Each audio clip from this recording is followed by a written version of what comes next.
সিআইডির জালে বারাসাতের তৃণমূল কাউন্সিলর অপহরণ মুক্তিপণ আদায়ের অভিযোগে ধৃত বারাসাতের ২ নম্বর ওয়ার্ডের কাউন্সিলর মিলন সর্দার বাড়ি থেকে গ্রেফতারের পর রাতেই ভবানী ভবনে এনে জেরা।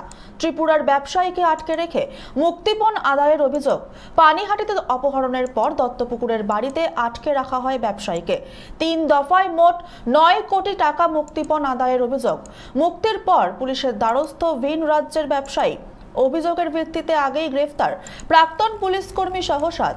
গ্রেফতারের পরেই অভিযুক্ত কাউন্সিলরকে বহিষ্কার তৃণমূলের। এই অপহরণ মামলায় তৃণমূল কাউন্সিলরের গ্রেফতারিতে বিড়ম্বনায় বারাসাত পুর কর্তৃপক্ষ। কাউন্সিলর মিলন সর্দারের অপরাধ জগতের সঙ্গে জড়িয়ে পড়াকে অপ্রত্যাশিত বলে মন্তব্য বারাসাত পুরপ্রধান অশ্বিনী মুখার্জির। আইনের পথে চলবে, কোনো অপরাধীর পাশে দল থাকবে না বলে জানান পৌরপ্রধান। দুর্ভাগ্যজনক সংবাদ, একটা প্রশাসনের একটা যুক্ত থাকা মানুষ এরকম একটা অনৈতিক কর্মকাণ্ডের সাথে জড়িয়ে পড়লেন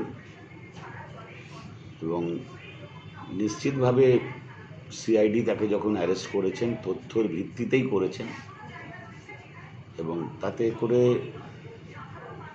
ওর এই কাজের জন্য ও আমার সহকর্মী ছিলেন,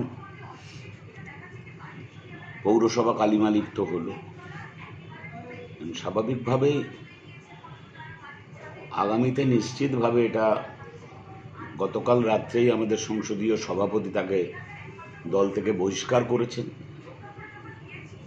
আগামীতে প্রার্থী চয়নের ক্ষেত্রে নিশ্চিতভাবে আমাদের অনেক বেশিগত স্তরে আপনি কি করছেন না করছেন আমরা প্রত্যেকেই যেটা জানতাম যে ও একটা সোনার দোকানে কাজ করেন এবং সোনার দোকানের মালিকরা, আমি যে পাড়ায় থাকি সেই পাড়ার সামনে যে বড় রাস্তাটা আছে সেখানে থাকতো, ওরাও ওকে খুব ভালোবাসত, ওদের পরিবারের মতো। ওদের সাথেও আমি কথা বলে দেখেছি, মানে ওরাও খুব স্নেহ করতো। মানে দীর্ঘদিন ধরে একটা দোকানেই ও ছিল, স্বাভাবিকভাবেই ওই পরিবারের মতোই ছিল ওই বাড়িটা।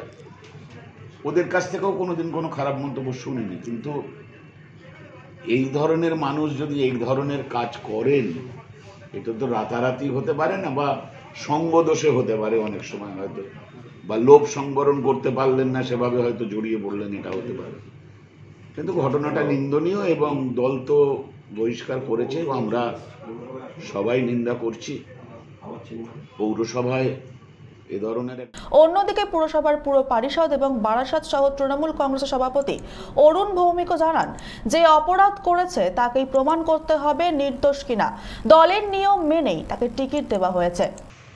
বারাসাত পৌরসভার যে কাউন্সিলরই হোক না কেন, তৃণমূল কংগ্রেসটা এতেই প্রমাণ হয় যে তৃণমূল কংগ্রেস কিন্তু সঠিক জায়গাতেই চলছে।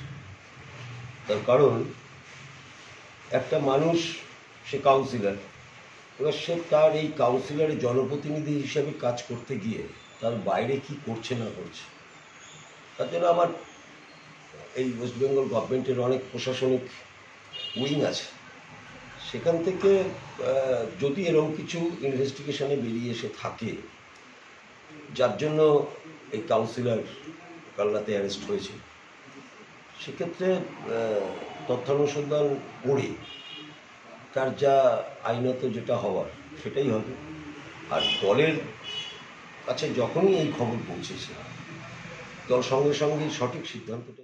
এদিকে বিজেপির রাজ্য কমিটির সদস্য তাপস মিত্র তীব্র ভাষায় তৃণমূল কংগ্রেসকে আক্রমণ করে বলেন, নানান দুর্নীতির সঙ্গে যুক্ত তৃণমূল নেতারা এবার অপহরণকারীদের সঙ্গে হাত মিলিয়েছে।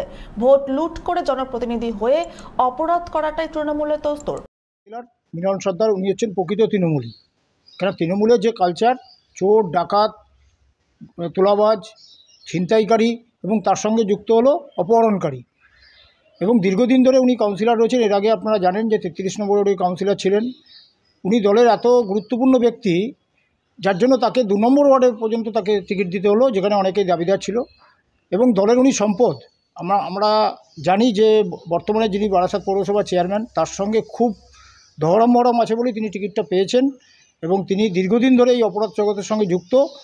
এর আগে আমরা জানতে পেরেছি যে 2 দফায় তাদের একজন ব্যবসায়ীর কাছ থেকে, ত্রিপুরাবাসী, এবং তিনি খর্দায় পানিহাটির ওখানে তিনি থাকেন, খর্দা থানায় কেস হয়েছে, 9 কোটি টাকা তার কাছ থেকে তোলা আদায় করেছে।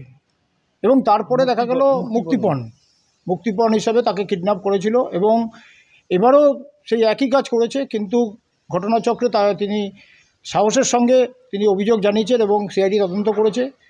আমরা চাই এই মিলন সর্দারের দৃষ্টান্তমূলক শাস্তি, এবং শুধু তা নয়, শুধু মিলন সর্দার যে টাকা আত্মসাৎ করেছে তা নয়, বারাসাত পৌরসভার যে কাউন্সিলর বা যে চেয়ারম্যান বা অন্যান্য যে সমস্ত তৃণমূল নেতারা তার সঙ্গে সখ্যতা রাখতো, তার টাকার ভাগ তারাও পেয়েছে বলে আমার দৃঢ় বিশ্বাস। সুতরাং এই ব্যাপারে পূর্ণাঙ্গ তদন্ত হোক এবং বারাসাতে যে নেতা, তৃণমূলের নেতা এবং কাউন্সিলর, চেয়ারম্যান বা অন্য কোনো কেউ যদি জড়িত থাকে তাদেরকেও গ্রেপ্তার করে তদন্তের আওতায় আনা হোক। প্রায় একইভাবে এই ঘটনায় প্রতিক্রিয়া জানান সিপিআইএম জেলা কমিটির সম্পাদক মণ্ডলীর সদস্য আহমেদ খান। মিলন সর্দার এ হচ্ছে তৃণমূলের নেতা, বারাসাত পৌরসভার 2 নম্বর ওয়ার্ডের দুবারের কাউন্সিলর। এর বিরুদ্ধে বহু অভিযোগ আছে, নানান দুষ্কর্মের সঙ্গে যুক্ত, চিটফান্ড থেকে আরম্ভ করে নানান দুষ্কর্মের সঙ্গে যুক্ত। আজকে অপহরণ কাণ্ডের সঙ্গে জড়িয়েছে। তৃণমূল কংগ্রেস আজকে বলছে ওকে বহিষ্কার করেছে, আইওয়াশ করছে। জানতো না যে এই মিলন সর্দার একজন কাউন্সিলর হয়ে সে কোটি কোটি টাকার মালিক কি করে হয়। আসলে এদের তো ভোটে জিততে হয় না, এরা ভোট লুট করে যেতে। আর এই ধরনের মিলন সর্দারদের দরকার তৃণমূল কংগ্রেসে, কারণ এরা যেমন কোটি কোটি টাকা রোজগার করে, সেই টাকা নিজেরা যেমন পায় তেমনি এরা পার্টি ফান্ডেও দেয়। স্বাভাবিকভাবেই তৃণমূল কংগ্রেসের কাউন্সিলর থেকে শুরু করে মন্ত্রী পর্যন্ত বিভিন্ন এই ধরনের দুষ্কর্মের সঙ্গে যুক্ত হয়ে কোটি কোটি টাকা রোজগার। বারাসাত থেকে প্রদীপ দাসের রিপোর্ট, চ্যানেল 24/7।